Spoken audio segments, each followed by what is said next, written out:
J'espère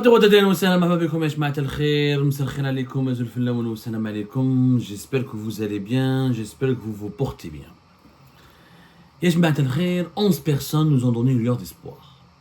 Bon, peut-être c'est trop idéaliste de parler de lueur d'espoir, mais en tout cas 11 personnalités de l'opposition algérienne, des personnalités intègres, connues pour leur engagement sincère en faveur de la cause du changement démocratique en Algérie, en faveur de la défense des libertés publiques et individuelles, ont rompu le silence, ont brisé la loi de la peur, ont brisé la loi de l'omerta, ont donné un exemple de courage, de lucidité et de patriotisme en lançant un appel ouvert contre la mascarade électorale qui pourrait, ou qui va, apparemment on ne peut pas l'empêcher maintenant, personne ne peut l'empêcher, qui va se produire et se dérouler le 7 septembre prochain.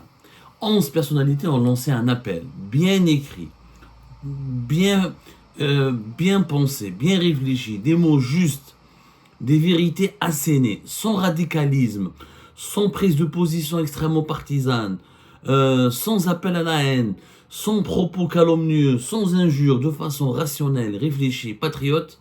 11 personnalités ont fait un appel, une déclaration ouverte dans laquelle ils demandent à ce que les élections du 7 septembre prochain, les élections présidentielles du 7 septembre prochain, ne soient pas une célébration d'une mascarade électorale, ni une célébration d'un prolongement de la dictature en Algérie.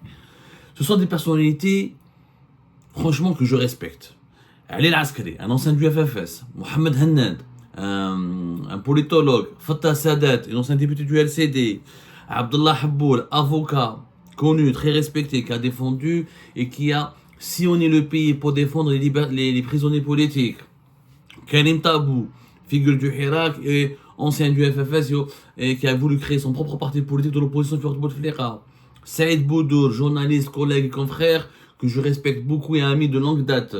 Wassila Ben Latrache, Mohsen Ben Abbas, Toufiq Bellala, Saïd Zahi, l'avocat, qui m'a Abdallah Habboul et Fodel Boumala, ancien journaliste, penseur et intellectuel. Des personnalités, tous des militants, d'anciens dirigeants politiques dans leur parti, des militants de terrain, des universitaires, des journalistes, des gens qui ont de l'expérience, des personnalités tout à fait respectables. Ces 11 personnalités ont pris leur courage à deux mains, ont osé, ont entrepris une démarche courageuse qui pourrait leur valoir des poursuites judiciaires, qui pourrait leur valoir des problèmes, qui pourrait leur valoir des actes, des représailles, qui pourrait leur valoir une accentuation sur la répression. Toutes ces personnes ont été arrêtées au moins une fois ou deux, où là on fait de la prison, qui m'a Saïd Boudour, qui m'a Fodel Boumala, où ils ont été éjectés de la vie politique à la suite de plusieurs manœuvres d'intimidation, qui m'a Mohsen Ben Abbas, qui a dirigé l'ULCD. Des personnalités respectables, franchement respectables. Je vais vous lire quelques passages de leur déclaration. Ils ont lancé une déclaration ouverte. Apparemment, elle a été lancée hier le 20 juillet 2024. Ou hier, ou le 20 ou le 19. En tout cas, elle a commencé à circuler le 20 juillet. Ils ont écrit: le régime algérien a fait rater au pays l'opportunité historique d'un changement démocratique pacifique ouverte par la révolution populaire pacifique du 22 février 2019. De plus, la politique du tout sécuritaire continue de fouler au pied la volonté du peuple en imposant par la répression et l'autoritarisme une nouvelle situation de statu quo et d'impasse. Ils ont parlé du scrutin du 12 décembre 2019, qui n'était qu'une intronisation d'un chef d'État taillé sur mesure, qui a consacré les légitimités du pouvoir, tout en prolongeant l'Algérie dans une ère de non-gouvernance, d'illusion, d'improvisation et d'absurdité. Franchement, bien écrit la lettre. Bien écrit, يعني ما عندهم انا ليا ما غلطوا في حتى حاجه. نعطيكم encore un autre passage. Près de 5 années plus tard, 5 ans plus après les élections du 12 décembre 2019, le haut commandement des forces armées, pouvoir réel et sa façade civile en situation de survie se met en quête de son salut au détriment de toute la nation, reproduisant ses péchés capitaux et clonant ce qu'il y a de pire en lui. Il a anéanti les abécédaires de la politique, fermé l'espace public, confisquer les libertés fondamentales, individuelles et collectives, et plus grave encore, légaliser la répression et les arrestations politiques. Il a fait avorter l'émergence d'une société civile indépendante et banni les différents contre-pouvoirs, qu'il s'agisse de partis, de syndicats, véritables de médias libres, tout en bloquant les mécanismes de contrôle et d'incomptabilité. En outre, il a détruit tous les canaux de dialogue, de médiation, de négociation et de résolution des conflits, en fabriquant à chaque fois ex nihilo des ennemis intérieurs imaginaires pour raison d'opinions divergentes ou d'oppositions affichées. On ne peut pas ne pas être d'accord avec eux. Ils ont décrit la véritable situation du pays. On est passé d'une élection présidentielle à décembre 2019 où on a intronisé un chef d'État taillé sur mesure, ou un chef d'État sur mesure, qui a aggravé la légitimité de nos institutions, à une période de répression massive, brutale, généralisée, où il n'y a plus de canaux de dialogue dans notre pays. Il n'y a plus d'espace public ouvert aux opinions divergentes. Il n'y a plus d'espace politique libre. Bladna est une prison à ciel ouvert. Dans un pays pareil, les extrémistes, les mentalités les plus rigides, les tendances les plus radicales se développent. Parce qu'il n'y a plus de, quand il n'y a pas de liberté, il n'y a pas de débat, il n'y a pas de contradiction, quand les idées progressistes ne prospèrent pas, quand l'opposition ne peut pas s'exprimer, trop de fermeture, trop de dictature, trop de répression, ça donne la chance aux radicaux, aux extrémistes, aux fanatiques de prospérer petit à petit. D'abord, le régime a promptement montré son hostilité contre la révolution populaire du Hirak, la révolution populaire pacifique, malgré ce qu'elle a ostensiblement immédiatement accompli.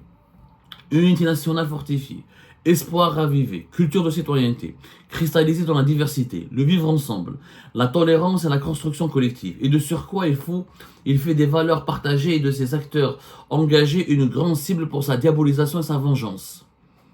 Par la peur, le désespoir et la corruption, il tente de démanteler ce qui reste des jalons de l'édification nationale visant à réaliser le rêve de l'État démocratique et social, qui bien évidemment met en danger les intérêts de ces nébuleuses et clans ayant fait main sur les richesses du pays, au point d'en faire une propriété privée. Toutes ces pannes structurelles ont empêché l'Algérie, ce pays continent, de décoller et l'ont placé en bas du classement mondial dans la majorité des domaines.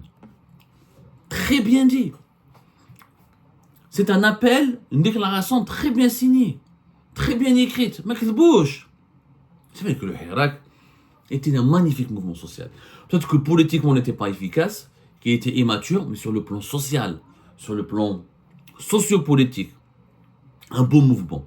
C'était la première fois où nous avons des millions d'Algériens unis entre eux, de la Kabylie à l'Oranie, de Soqaras, de l'Est, de Annaba à l'Est jusqu'à l'extrême sud du pays, du nord au sud, de l'Est à l'Ouest. Tout le monde était uni. Les mêmes slogans, les mêmes chansons, les mêmes chants, les mêmes revendications, les mêmes espoirs. C'était un magnifique exemple de tolérance, de vivre ensemble, d'unité nationale et d'une volonté de construire collectivement une nouvelle Algérie. Tout a été diabolisé, détruit, emprisonné, réprimé, la division, la haine. On a remonté les Kabyles contre les autres Algériens, les Algériens contre les autres Kabyles. On a voulu diviser la population. On a sali, on a meurtri, on a brisé les familles des opposants. On a voulu absolument déboulonner, diaboliser tous les acteurs du Hirak. C'est malheureux, au lieu de dialoguer avec eux. Je continue à vous lire les passages de cette lettre extrêmement bien écrite et qu'il faut absolument partager. Enfin, nous avons des personnalités politiques qui ne sont pas des véritables, parce que mes appels Mohsen Ben Abbas et Ali Askari, qui sont anciens dirigeants de partis, l'autre c'est des militants de terrain ou des journalistes. Je ne fais pas des gens qui ont fait de la politique un métier. Ce ne sont pas des professionnels de la politique. Ali Askari, par exemple, il était membre de l'instance présidentielle du FFS de 2013 à 2018. Il était premier secrétaire national du FFS de 2011 à 2013. Mohsen Ben Abbas, il était le patron du LCD après celui qui a succédé Saïd Saadi. Mais le Boumala, Saïd Boudour, les avocats, etc., les autres signataires de cette lettre, où ce sont des militants, des défenseurs des droits de l'homme ou des journalistes. C'est des personnalités qui n'ont pas fait de la politique un métier. Ce ne sont pas des professionnels de la politique. Donc il faut absolument les encourager, les encourager pour leur courage. Parce qu'ils ont eu le courage de s'exprimer. Ils ont brisé. Personne ne parle en ce moment. On a un débat sur les élections présidentielles en Algérie. Personne ne parle. Personne ne parle. Et je suis le seul à faire un débat sur les élections présidentielles. Les gens ont extrêmement peur de parler, de s'exprimer. Moi j'en parle, les gens ont peur. Mohsen Ben Abbas était à la tête du LCD de 2012 à 2022 quand même, 10 ans. On ne les a pas vus passer quand même, incroyable. Incroyable. Mais, donc, mis à part Mohsen Ben Abbas ou Ali Askari, les autres signataires, Raït Khalom Belkhair, Boumela, Fattah Sadat, Saïd Boudoul, Karim Tabou, Toufir Bellala, Saïd Zahi, Wassila Ben Latrache, c'est des militants de terrain, ou ils ont milité dans un parti à un moment donné, ou sont des avocats ou des journalistes qui défendent ou qui sont engagés pour la défense de l'intérêt général. Ce ne sont pas des professionnels de la politique. Et ils parlent un langage sincère. Ce n'est pas radical ce qu'ils sont en train de dire. On sait tous que l'élection de décembre 2019 a été illégitime, a été impopulaire, a été controversée. On sait bien que ces résultats et que ses conséquences ont été désastreuses pour le pays. Qu'il fallait organiser une élection, certes, mais en associant les opposants. Là, en ouvrant le champ libre et à plusieurs autres candidats, plus ou moins proches des aspirations du peuple du Hirak de l'époque. Or, on a organisé une élection taillée sur mesure avec les candidats du système, avec les partisans du système, uniquement pour le prolongement et la survie du système. Et le bilan aujourd'hui, il est catastrophique. Je vous cite un autre passage. Au niveau régional et international, en l'absence de vision pragmatique, le régime a isolé l'Algérie sur le plan diplomatique, économique et géosécuritaire, réduisant ainsi sa politique étrangère à ses slogans creux, présentant le pays comme victime de conspirations extérieures et de menaces permanentes. Et même ce rôle qu'il cherche à jouer à l'échelle internationale, onusienne particulièrement, à propos du génocide et crimes contre l'humanité perpétrés par Israël contre le peuple palestinien à Gaza, il a interdit au peuple algérien, en empêchant de manifester sa solidarité comme il le faisait hebdomadairement, chaque semaine, hebdomadairement, lors des marches pacifiques sur l'ensemble du territoire. C'est vrai que les Algériens et les Algériennes n'ont même pas eu le droit. Il y a eu une marche qui a été organisée pour la Palestine en Algérie depuis les événements d'octobre 2023. Et les crimes de masse perpétrés par l'armée israélienne à Gaza. Une seule marche. Alors c'est une honte absolue pour un pays qui a toujours considéré la cause palestinienne comme une cause nationale, comme l'une des constances de la nation, comme l'une des constances de la politique étrangère du pays. Les Algériens n'ont même pas pu manifester pour la Palestine, parce qu'il n'y a pas de liberté individuelle et publique, parce que le régime il a peur de la reprise des manifestations dans les rues, il a peur de la rue, il ne veut pas que le peuple s'empare encore une fois de la rue, il veut absolument empêcher que la rue soit contrôlée par le peuple, ou par d'autres organisations ou mouvements qui ne sont pas issus directement de ses propres entrailles, je parle du régime. Face à cette obstination, rejetant toute solution radicale et tangible, et face à cette imposture conditionnant tout changement politique sérieux par de miséreux et parodiques cycles électoralistes aux résultats tranchés au préalable, il nous incombe à toutes et à tous de tracer aujourd'hui d'autres perspectives pour faire front commun contre l'incertitude et l'inconnu qui attendent inéluctablement l'Algérie et son peuple. Un autre fiasco à venir, la mascarade du scrutin présidentiel du 7 septembre 2024, sera sans aucun doute plus désastreuse que les précédentes. Non parce que ce scrutin ne sera qu'une simple auto-validation du pouvoir, en place par son vieil clientélisme mis à jour sans souci, mais aussi parce qu'il approfondira les fractures et divisera le peuple selon un agenda visant à perpétuer, vaille que vaille, un régime sans légitimité ni crédibilité, encore moins un projet. Ils ont totalement raison. Probablement, le deuxième mandat de Tebboune. Le Tebboune avait un projet. Le deuxième mandat de Tebboune, il y a un projet. Libéraliser le pays, développer l'industrie algérienne, avoir une vision, une place sur la scène internationale, lancer des méga-projets, créer une nouvelle capitale, créer une nouvelle autoroute, bâtir une nouvelle façon de gérer l'économie, créer une nouvelle politique éducative, un nouveau système de santé. C'est une dictature, mais il a un projet pour le développement du pays, pour son avenir. Mais il n'y a pas de projet pour le deuxième mandat. C'est quoi le deuxième mandat? C'est la DR3, soi-disant les exportations d'hydrocarbures, le phosphate, ça c'est des projets qui et le deuxième mandat n'est qu'un prolongement du cadre du cinquième. C'est un cinquième mandat déguisé. Alors, même le cinquième mandat de Bouteflika n'était pas aussi liberticide. Le problème, c'est que Tebboune, le deuxième mandat de Tebboune, le premier mandat était déjà une catastrophe pour les libertés publiques et individuelles. Le deuxième mandat risque d'être pire. Risque d'être pire. S'il y avait un projet réel pour le développement social et économique, pour l'amélioration du niveau de vie de la population algérienne, goulou, il n'y a pas de projet. C'est pour ça que cette mascarade, ils ont raison, les 11 personnalités, quand ils parlent d'une auto-validation du pouvoir et d'une énième mascarade qui aura des conséquences plus désastreuses que les précédentes, parce que ce scrutin ne sera qu'une simple auto-validation du pouvoir en place par son vieil clientélisme mis à jour, mais aussi parce qu'il approfondira les fractures, pardonnez-moi. Voilà. Il approfondira les fractures et divisera le peuple selon un agenda visant à perpétuer, vaille que vaille, un régime sans légitimité ni crédibilité, encore moins un projet. Il n'y a pas de crédibilité du régime algérien. Il y a des problèmes partout, les Émiratis, les Marocains, les Maliens, les Nigériens, plusieurs pays africains, les Saoudiens c'est froid, les Égyptiens c'est froid, les Espagnols, les Occidentaux c'est pratiquement froid, la Chine et la Russie on a perdu cette amitié historique, traditionnelle qui faisait de nous leurs alliés dans la région. L'Occident c'est instable, la France c'est très instable. Il n'y a pas de crédibilité, il n'y a pas de projet.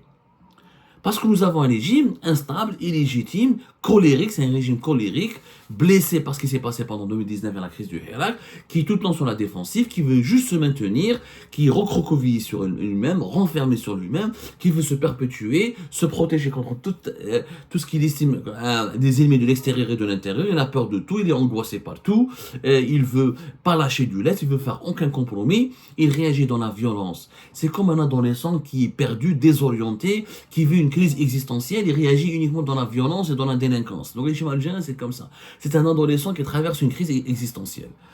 Et la crise existentielle que traverse le régime algérien ne peut être résolue que par la démocratie, que par les libertés publiques individuelles, que par le dialogue, que par le compromis, que par la libéralisation à la fois politique et économique du pays. Ils ont raison, ces 11 personnalités. Il est donc, voilà ce qu'ils disent encore, clair que notre responsabilité historique ne se limite pas à un rejet absolu de cette énième mascarade électorale, mais exige impérativement de nous la construire, de nous construire un rapport de force populaire, pacifique et alternative, pour sauvegarder notre entité collective, peuple et patrie. Et ce, dans le cadre de nos droits et libertés tels garantis par la Constitution et l'ensemble des pactes et conventions internationaux que l'Algérie a ratifiés depuis des décennies. Ils appellent pas à... Je trouve qu'ils sont très intelligents, cet écrit. Pourquoi moi je les salue, je trouve qu'ils sont très intelligents, très justes. Ils appellent pas au retour du Hirak. Ils appellent pas à des manifestations populaires. Ils appellent pas à revenir, à squatter les rues, ou là, à occuper les rues, ou là, à sortir dans les rues. Ils disent uniquement qu'il faut rejeter, il faut pas se contenter de rejeter cette mascarade électorale, mais il faut construire un rapport de force populaire pacifique, alternative, pour sauvegarder notre entité collective. Un rapport de force avec le régime, ça peut être s'exprimer sur les réseaux sociaux, s'exprimer dans les médias, dans les cafétérias, adhérer à des partis politiques, demander la création de partis politiques, revendiquer, lancer des appels, partager créer des pétitions et les partager, faire des vidéos sur les... Ça passe pas essentiellement, ça ne passe pas forcément par le retour du Hirak. Alors j'espère qu'ils n'auront pas des problèmes. Parce que déjà, c'est une lettre très courageuse. Wallah, très courageuse. Vraiment, et toutes ces personnalités vivent, la majorité écrasante de ces personnalités vivent en Algérie. Ils sont établis sur le territoire national. La majorité d'entre elles vivent sur le territoire national. Je crois qu'il y a une seule de ces personnalités qui est établie en France. Mais je n'en suis pas sûr. Je n'en suis pas sûr. Je ne fais un moment. J'en suis pas sûr. Reste. Mais je crois, en tout cas, la majorité... Peut-être qu'elles vivent toutes en Algérie, je ne suis pas sûr. Ali Askari, je pensais qu'Ali Askari était établi en France, mais apparemment il est en Algérie. Mais allez, on va vérifier plus tard. Mais c'est très courageux de leur part. Parce que c'est hyper difficile de parler de l'intérieur du pays, de braver les interdits. Ils sont surveillés, suivis, pistés, mis sur écoute, espionnés, intimidés, des menaces. Leur entourage sont souvent les convocations, les listes d'emprisonnement, les listes de poursuites judiciaires. Et les personnalités qui ont écrit cet appel, qui ont fait cet appel, risquent d'être arrêtées à n'importe quel moment. C'est pour ça, s'il vous plaît, il faut le partager massivement, dans tous les médias internationaux, dans tous les médias nationaux. sur toutes les plateformes des réseaux sociaux, partout, font en parler pour que leurs idées leur survivent, pour que les idées circulent et pour les protéger. Parce qu'ils n'ont rien dit de mal. Ils n'appellent pas à une contestation du régime. Ils appellent juste à dénoncer, à dire non à la mascarade électorale, à trouver des moyens comment faire pression sur le régime pour qu'il accepte un compromis qui est le changement par le dialogue, par la construction d'institutions légitimes et par une alternance démocratique. Voilà ce qu'ils disent encore dans leur ce que disent les signataires dans leur appel. Notre présent cri commun puise son esprit et ses références dans la révolution populaire pacifique. Et il reste totalement fidèle à ses objectifs légitimes. Il parle du Hirak de 2019, du 22 février 2019. Notre résistance démocratique, quant à elle, est par essence plurielle, inclusive, transidéologique et imperméable au sectarisme et esprit partisan étroit. Ce que nous considérons à juste titre comme un acquis national à traduire ensemble en projet d'une transition démocratique constituante, protégée par le peuple, sont unique source de légitimité collectivement portée par toutes les forces vives de la société, ayant fond en l'état de droit et œuvrant pour la mise en place d'institutions démocratiques légitimes, authentiques et ouvertes sur le monde. Nous, signataires de cette déclaration politique ouverte, animés par nos convictions et nos luttes, nous nous mettons au service de la volonté du peuple et des objectifs de sa révolution pacifique. Nous ne sommes qu'un maillon dans la chaîne de toutes les luttes nationales pour la libération du pays, la liberté du peuple. Par conséquent, le despotisme sous toutes les formes ne peut être une fatalité devant laquelle nous abdiquerions, ne peut être une fatalité devant laquelle nous abdiquerons. Comme nous refusons catégoriquement ce présumé destin que le régime veut imposer ad vitam aeternam, c'est-à-dire éternellement, à l'Algérie et aux Algériens. Il est de notre devoir aujourd'hui plus que jamais de clamer vigoureusement et d'une seule voix, non aux mascarades électorales sous la dictature, oui à une démocratie véritable et à la souveraineté populaire. Voilà, comme ça se termine la déclaration. Les signataires, encore une fois, Ali Askari, Mohamed Mohamed, Fattah Sadat, Abdallah Habboul, Karim Tabou, Saïd Boudour, Wassil Al-Belatrash, Mohsen Belabbas, Toufiq Belala, Saïd Zahi, Fodil Boumela. Ils n'ont absolument rien dit de mal. Après, je ne suis pas d'accord avec eux surtout, parce que eux, ils font le constat. Le constat, on est tout à fait d'accord. Ils ne proposent pas de solution parce qu'ils n'ont pas la liberté. Ils jouent avec les lignes rouges. Déjà, ce qu'ils ont fait, c'est subversif. Leur appel, cette déclaration est jugée par le régime algérien subversif. Pour le moins que ça, des personnes ont été condamnées, ont été emprisonnées, ou harcelées, inquiétées et réprimées. Pour beaucoup moins que ça. Je suis sûr et j'espère qu'ils n'auront pas de problème. Même s'ils auront des problèmes, il faut qu'on soit solidaire avec eux, il faut les protéger, il faut les soutenir. On fera ce qu'on peut. Voilà, on n'a pas l'armée avec nous, on n'a pas les services secrets avec nous, on n'a pas les institutions avec nous, on n'a qu'une plume, que des vidéos, que des appels, nous sommes aussi des militants, on a des journalistes. En ce qui me concerne, je ne suis pas militant, je suis un journaliste engagé. Il y a une différence entre le militant et le journaliste engagé. Le journaliste engagé, c'est celui qui se sacrifie, qui privilégie, qui donne une priorité pour le traitement des thématiques concernées, relatives, qui impliquent l'intérêt général du pays. Et c'est ça pour moi le rôle du journaliste, d'être engagé en ce moment quand son pays traverse une période de dictature, de totalitarisme, de répression massive des libertés publiques et individuelles et de déclin dangereux sur le plan socio-économique. Moi je suis un journaliste engagé, je ne peux que les soutenir et les accompagner dans leur engagement. Mais par contre, je ne suis pas tout à fait d'accord. Il faut un rapport de force, mais comment établir un rapport de force avec le régime? Comment empêcher cette mascarade électorale?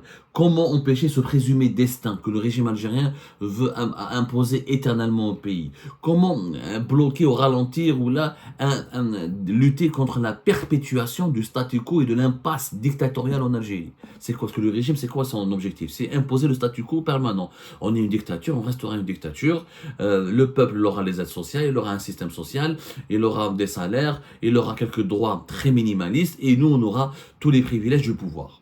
C'est ça la dictature. Mais comment empêcher cela? Comment changer cela? Ça c'est un autre débat, on va essayer d'en parler tout à l'heure, on va essayer de faire une série d'émissions pour parler des solutions, mais le constat, je suis totalement d'accord. Non aux mascarades électorales sous la dictature. Ça c'est un constat. Oui aux valeurs du Hirak. Les valeurs du Hirak, on est tous d'accord sur elles. Ce sont des valeurs humanistes que même les plus radicaux peuvent les partager. Mais le problème c'est les solutions, c'est le mode d'emploi, c'est les alternatives qu'on n'arrive pas à trouver.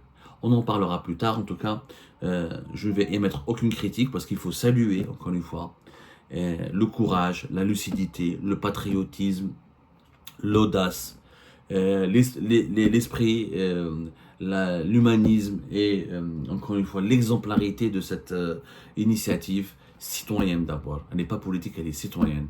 Donc je remercie ces 11 personnalités. Je leur assure, je leur fais part de toute ma solidarité, de tout mon soutien.